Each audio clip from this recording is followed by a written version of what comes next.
xDefiant, or Defiant, is a free-to-play first-person sort of arena shooter that is currently at the end of another one of its closed betas. My first time hearing about this was a couple days ago on Twitter from mostly COD transgressors or based FPS gamers, and what's most interesting about the former is that most believe this will be a competitor to COD, or in general it will be because it's at the very least the same genre and kind of playstyle as COD.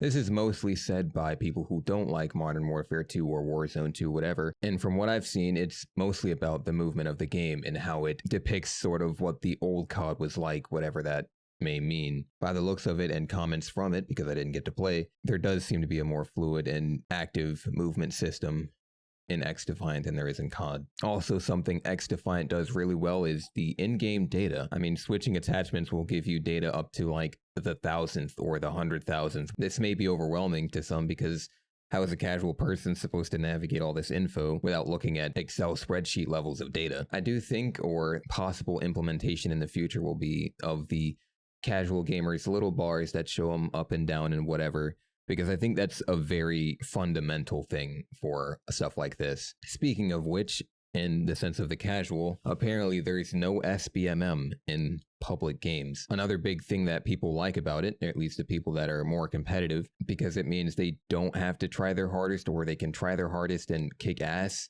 Either way, it's potentially a good thing because, you know, casuals should be casual and ranked should be ranked. It shouldn't be, oh, I'm playing for my rank in a casual lobby type of deal. Though SBMM does kind of help people at some point in time, having it out of pubs is kind of the popular consensus. I read something about a ranked mode being in the game or being tested, which was to be expected. I mean, all games have ranked game modes now, or all competitive shooters have ranked game modes, and I don't think that's something that Ubisoft will fumble on.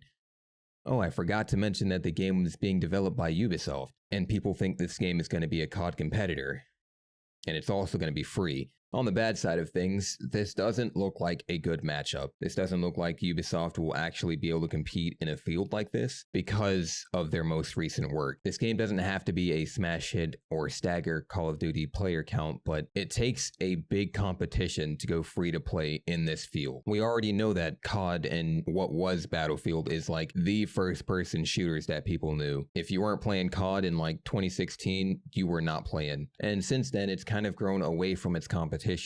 The games that show up in our arena shooters are called like COD clones or some shit like that, which doesn't really help when people don't want to play Modern Warfare 2, but they also don't want to play an unpopular game. Kind of the big dilemma.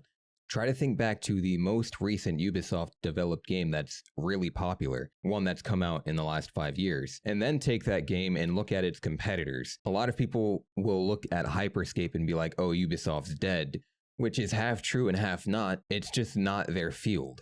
Ubisoft has never made banger-ass games that are in competition. They've always made niche titles that do very well within their own communities, in their own player base. Rainbow Six, For Honor, and The Division are their top 3, and those 3 games have very little competition. There's also Riders Republic and Steep, which are absolutely phenomenal games, but they have relatively no competition. And obviously Assassin's Creed. These games are all popular because they're almost one of a kind. I think where they had the most competition is in the Crew series, the sort of racing sim with Need for Speed, which it seems like is doing pretty well considering that they're dropping another title this year. So when it comes to stepping in an already very competitive field, which is hard enough by the way, they don't have the record that says they know what they're doing. But far be it from me to tell them if they can or cannot, because I'm not a game developer. Anyway, we at least know that xDefiant would probably get a hefty amount of support depending on how many people actually play the game. One thing Ubisoft is good at, and they are damn good, is running a game forever. With the game being free to play, they will definitely have microtransactions, and if they aren't good, then this game is gonna flop, not gonna lie.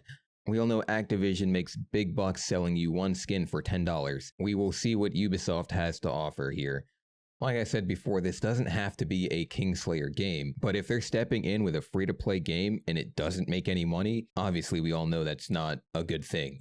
And for a free-to-play game to make money, you need tons of players. The player base for this game is probably going to be very small considering how competitive it really is. Or at least that's the people who have been playing it in the closed beta. It seems like everyone who is playing this game wants to be the very best. And there's nothing against that, but in order for the game to actually be popular, you need the people who don't want to be the very best and who aren't the pro gamers and YouTubers and Twitch streamers to actually play the game so they can get their clips. If the game isn't saturated with a casual player base, then the population is really just going to fall apart. And that's what I think the biggest concern of this game is, because the devs have already stated that they will be considering and listening to professional opinions about the game and what they should change, which is great and all, but the people who are pro want changes for the professional side. And a studio that says they're going to dedicate an ear to either of these sides is probably going to favor the one that they dedicated an ear to. And if you change the game for the pros, it's only going to be the pros that play the game. But that's all I have. Let me know what you guys think about xDefiant or Defiant down below in the comments. I think it'll actually be a pretty decent and well-made game. It's up to how many people play it and promote it to determine how popular and how much support it gets. Stay tuned for more videos. Virgil season is upon us. Thank you guys so much for watching, and I will see you in the next one.